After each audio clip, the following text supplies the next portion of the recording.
special coverage here tonight, life in the U.S. in 10 years' time. By that time, there may be all kinds of new ways to safeguard and identify all those things that make each of us unique, our faces, even our fingerprints, even our eyes.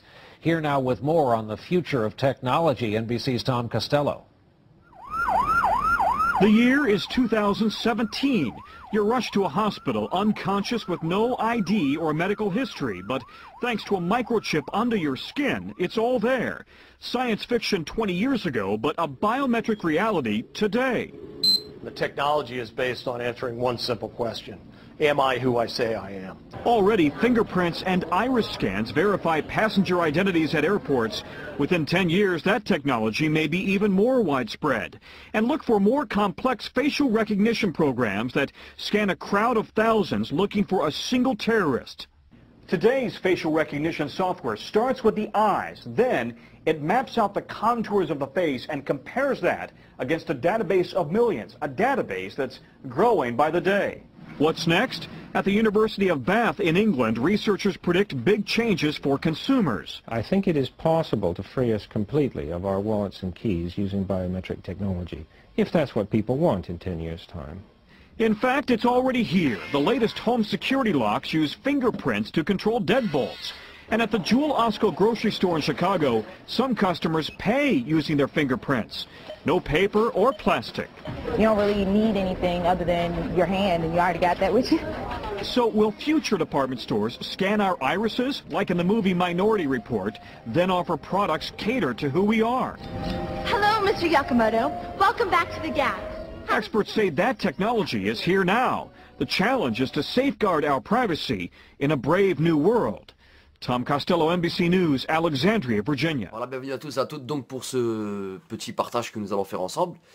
Partage donc sur le sujet qui est l'esclavage moderne arrive. Voilà, donc oui, effectivement, c'est un peu troublant ce message que je donne là aujourd'hui. Vous allez vous demander pourquoi je fais ce message. Mais voilà, donc vous tombez sur cette vidéo. La puce RFID, voilà de quoi je vais parler aujourd'hui. C'est vrai que c'est un sujet que j'avais abordé dans une précédente montage que j'avais fait déjà, où j'avais expliqué certaines choses, que c'était l'ombre des choses à venir par rapport à ce qui était déjà auparavant. Donc vraiment, sachez que cette puce qui va être donnée aux personnes, sous aucun prétexte, vous devez mettre cette puce, que je vous montre ici en image, que vous voyez ici. Donc c'est très sérieux. C'est vraiment à prendre au sérieux. Hein. Cette puce va être commercialisée bientôt. Elle va être mise vraiment en vente. Et on va vraiment la diffuser partout. Déjà à l'heure actuelle en France, beaucoup portent cette puce.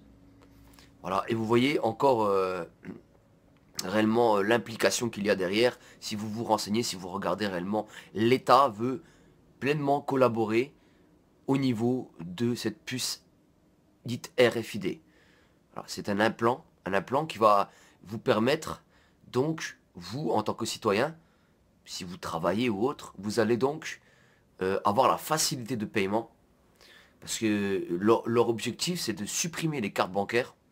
Voilà, leur objectif, c'est de supprimer les cartes bancaires et de mettre cette puce en vous, là. Mais pour ça, ils vont utiliser certaines stratégies. Donc, bien sûr, voilà, c'est leur objectif. Hein, c'est leur objectif. Donc les stratégies c'est quoi? Les stratégies c'est quoi? C'est commercial. C'est commercial. Donc premièrement, ils vont utiliser des stars. Hein, ils vont certainement, et ça c'est certain, ils vont utiliser des stars pour faire passer le message, pour que ce soit séduisant. Et les premiers donc à être séduits vont être les jeunes. Les jeunes, bien sûr. Dans les boîtes de nuit, etc. Donc il y aura cette facilité d'échange, de paiement, etc. C'est déjà le cas en Espagne, et dans d'autres pays, à Ibiza je crois. Mais seulement pour l'instant les riches sont en possession de cette puce donc dite RFID. Voilà. Et cette puce est vraiment petite, hein, elle est vraiment toute petite, hein, et donc quand on vous l'infile, voilà, c'est la facilité de paiement, c'est la sécurité de votre compte bancaire, etc. Et aussi ils veulent introduire dans cette puce au préalable donc voilà la carte d'identité, enfin, sécurité sociale, tout. Ils vont tout mettre dans cette petite puce que vous voyez ici. Donc on sera, entre guillemets, marqué comme du bétail. c'est le plan qui est prévu voilà, pour l'État, la franc-maçonnerie, donc tous les élites là, ils ont prévu cela.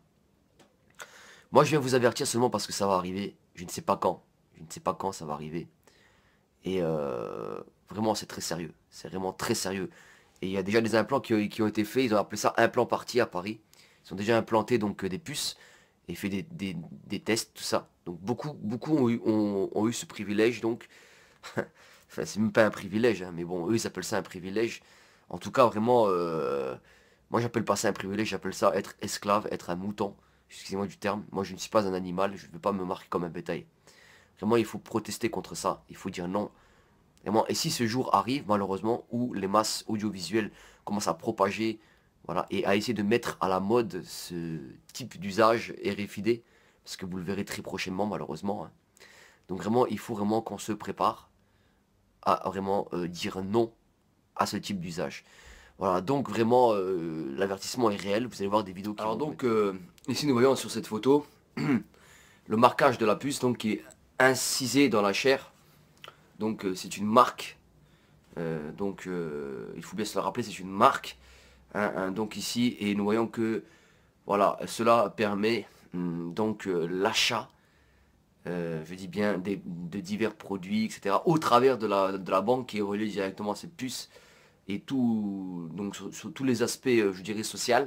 Il y a donc la carte d'identité, il y a la sécurité sociale, il y a voilà, tout ce petit monde là. Et c'est terrible. Et donc vous pouvez payer comme ça avec hop, hein, juste en mettant votre main. C'est une marque qu'il y a dans votre incision dès que vous mettez cette puce abominable, qui est le produit du diable, je le dis. Alors vous voyez ici, elle a la taille d'un grainerie, à peu près. Hein. Donc c'est petit comme ça, hein, c'est tout petit vraiment. Et donc vous avez à peu près tout qui est dans cette... Alors bien sûr, il y a la radioactivité de les ondes hein, qui viennent sur vous, c'est très dangereux. Non seulement ça, mais en plus, vous êtes suivi, donc il y a un traçage. Hein, vous êtes suivi, vous êtes fiché et vous êtes suivi. Voilà. Donc le traçage donc qui est directement relié au satellite, vous êtes voilà, sur surveillance en fait, quelque part. On sait tout de vous, on sait vos habitudes, on sait tout de vous. Voilà, donc cette puce, moi je dirais que c'est vraiment un esclavage moderne. Voilà, un esclavage moderne qui est mis en place voilà, par donc les puissants, ce qu'on appelle les Illuminati, donc la franc-maçonnerie, tout ça. Ils ont vraiment prévu cette puce pour vous rendre esclave de voilà, la consommation, hein, l'argent. Donc l'argent, c'est l'argent qu'ils veulent. Ils veulent que vous soyez esclave de l'argent. Alors je vais vous partager donc la parole, bien sûr, l'écriture sainte de la Torah. Nous allons lire le Deutéronome, chapitre 14, le verset 1, qui dit: vous êtes les enfants de l'Éternel, votre Dieu. Vous ne vous ferez point d'incision et vous ne vous raserez point entre les yeux pour mort. Voilà, bref. Si nous voyons ici que l'incision était à la base pas permise en fait, dans le livre de Deutéronome 14.1. Et nous lisons dans le Deutéronome 15, voilà le verset 7, voilà, quelque chose qui va pour vous être troublant. Donc voilà, je disais le verset 17, quelque chose qui va être pour vous troublant peut-être. Voilà, on lit le verset chapitre 15 de Deutéronome 15, 17, qui dit: alors tu prendras un poinçon, et tu lui perceras l'oreille contre la porte, et il sera pour toujours ton esclave. Tu feras de même pour ta servante, tu ne trouveras point dur de le renvoyer libre de chez toi, car il t'a servi 6 ans, etc. Bref. Ici vous voyez que les esclaves étaient marqués. Ici c'est écrit: alors tu prendras un poinçon, et tu lui perceras, voilà, etc. Et il sera pour toujours ton esclave. Donc ici c'est un esclavage qu'on veut vous faire mettre dans votre vie, un esclavage à l'argent. Voilà, vous aurez pour maître, si vous prenez cette puce, l'argent. Vous serez esclave de l'argent. Et dans Deutéronome 15, 17, il est écrit que ce même procédé était utilisé pour les esclaves. Voilà, ils étaient marqués. Voilà, ils étaient marqués par un poinçon. Vous allez être marqués par la puce, si vous l'acceptez malheureusement. Et c'est terrible, c'est un esclavage. Vous allez être comme un animal, comme du bétail. Donc vraiment, vous devez refuser cette puce le jour où elle sera éditée par la franc-maçonnerie, par les Illuminati. hein, par les puissants. Le jour où ce message sera propagé qu'il faudra mettre cette puce, vous devrez refuser. Voilà. Et nous devons protester contre ça. Parce que ce n'est pas de Dieu. Voilà. Et vraiment, c'est un esclavage à l'argent. Hein. Vous êtes marqué comme du bétail. Donc il faut dire non. Hein. Voilà. Donc vraiment, disez non à la puce. Voilà. Et préparez-vous. Parce qu'on ne sait pas quand ça va arriver. Mais il y a déjà des bruits comme quoi ils veulent vraiment propager voilà,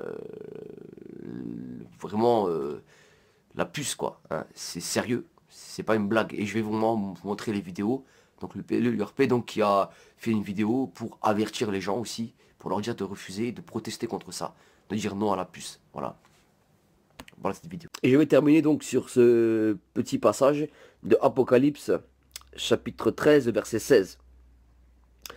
Et elle fit que tous, petits et grands, riches et pauvres, libres et esclaves, reçoivent donc une marque. Voilà. Et c'est écrit, reçoivent une marque sur leur main droite et sur leur front. Et que personne ne puisse acheter ni vendre sans avoir la marque, le nom de la bête et le nombre de son nom. Voilà. Donc ici c'est écrit, elle fit que tout petits et grands, riches et pauvres, libres et esclaves, reçoivent une marque sur leur main droite et sur le front, et que personne ne puisse acheter ni vendre sans avoir la marque, le nom de la bête ou le nombre de son nom. Voilà. Et c'est bien précisé ici, et que personne ne puisse acheter ni vendre sans avoir la marque. Un badge Voilà. pour rentrer chez soi ou au travail, une carte vitale ou une carte de crédit. Tous ces objets sont en sursis. Le futur le voici, une micropuce plus fine qu'une allumette implantée sous la peau, et tous les pouvoirs seront bientôt entre vos mains. Vous pouvez débloquer votre téléphone, ouvrir votre porte, votre voiture, déclencher votre radio, enfin faire ce que vous voulez. Là, je passe ma main et voilà, la serrure de la porte est ouverte. Les experts voient cette technologie comme l'avenir à court terme. Stocker des informations, des mots de passe, mais aussi du savoir en plus. Ces petites puces pourraient à terme révolutionner notre façon d'apprendre. Dans le futur, si vous avez besoin d'apprendre le chinois en très peu de temps, une puce implantée réglera votre problème.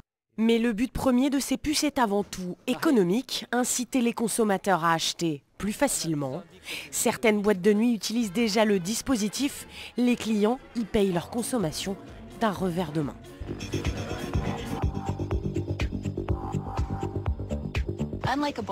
Aujourd'hui, votre canette de soda et la mienne ont le même code barre. Avec les étiquettes RFID, chaque canette aura son numéro individuel et unique. Pas un objet sur Terre n'aura le même numéro.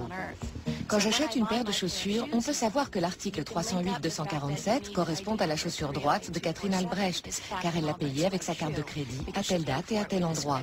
Dans l'avenir, je pourrais être pisté. Si l'un des lecteurs d'identification RFID lit ce numéro, on verra qu'il correspond à ma chaussure droite qui se trouvait à tel ou tel endroit. On saura ainsi qu'il y a de fortes chances que je portais bien cette chaussure à cet instant T.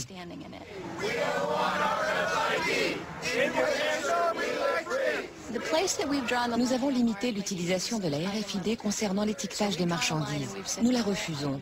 On ne doit pas pouvoir mettre des étiquettes sur des marchandises que les gens achètent, portent, louent ou utilisent de quelque manière que ce soit. Cela risquerait de poser de sérieux problèmes. Le problème, c'est la possibilité effectivement de doter des personnes de puces, je l'espère avec leur consentement. Et à ce moment-là, le problème qui se pose, c'est effectivement de savoir si nos concitoyens pensent qu'il est justifié, j'ai vu qu'en Espagne, par exemple, ça se faisait, de se faire implanter par une seringue, une puce RFID pour entrer dans un club, un établissement quelconque.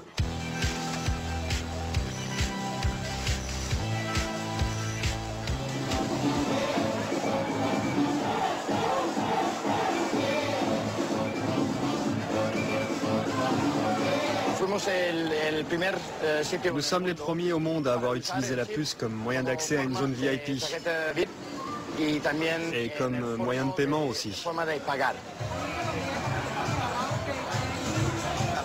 Je suis l'infirmière qui implante les puces ici dans la zone VIP de Baja Beach Club. J'ai implanté un peu plus de 90 personnes. Dans le bras. Quand je me la suis fait implanter, c'était à minuit. Il y avait de la musique, j'avais un verre de caipirinha à la main. Ça fait partie des interventions un peu casse-pieds, je dirais plutôt. Mais c'était pas sous la peau du tout, hein, contrairement à ce qu'on pouvait croire. C'était absolument pas sous la peau, c'était dans le muscle. L'infirmière du Barra Beach Club qui m'a implanté la puce me disait que c'était entre la peau et le muscle. Il s'est avéré qu'apparemment, elle était beaucoup plus profonde et qu'elle était dans le muscle. Je n'ai aucun doute, nous allons assister très prochainement à une violente explosion du marché de la RFID.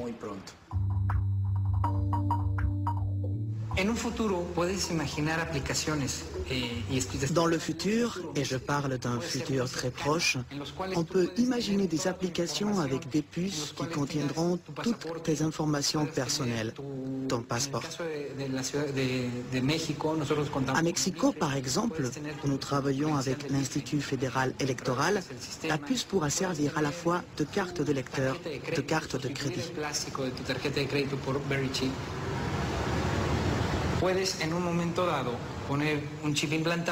On peut aussi imaginer implanter une puce sur un enfant ou un adulte et installer des lecteurs un peu partout dans la ville, dans les boutiques, les édifices publics, etc.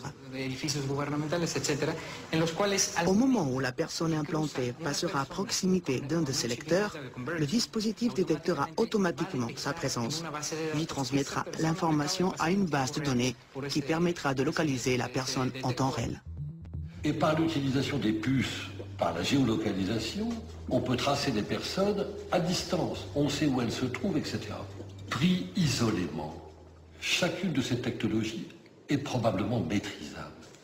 Mais personne ne sait dans quel type de civilisation nous nous retrouverons dans 10 ou 15 ans, lorsque tous ces systèmes-là se seront mis en marche, se conjugueront, se combinant. Sujet grave, dont je ne voudrais pas qu'il passe totalement inaperçu, c'est ce qui s'est passé au théâtre de la Gaîté Lyrique le 13 juin dernier, qui a été ce que l'on appelle une implant party.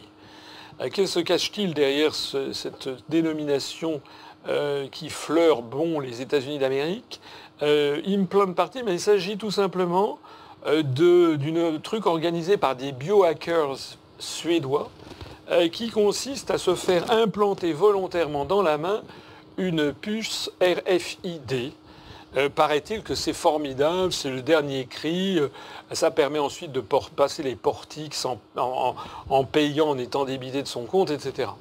Alors, ce qui est important, c'est que je rappelle que le puçage des êtres humains, pour nous, est l'abomination par excellence, parce que c'est vraiment ouvrir le monde à quelque chose d'absolument épouvantable, et donc il faut absolument que tout le monde se mobilise pour dire non à cette horreur. Parce que c'est en ce moment, c'est à notre génération que les choses se passent.